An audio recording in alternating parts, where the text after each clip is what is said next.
بسم الله الرحمن الرحيم. اقرأ باسم ربك الذي خلق، خلق الإنسان من علق.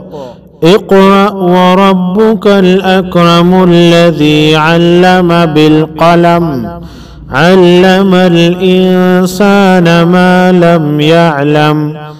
كلا إن الإنسان ليطغى أن رآه استغنى، إن إلى ربك الرجعى.